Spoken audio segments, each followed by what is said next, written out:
One, two, three, four. Malalim na pag-iisip, tila naaalarma na pag-asa na madamain.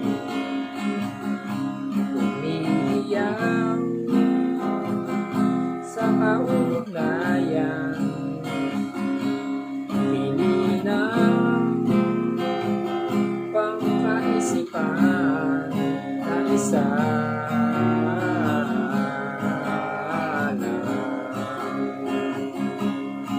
malaki sa katauhan, tuya ng pangkaisipan na nilalayag.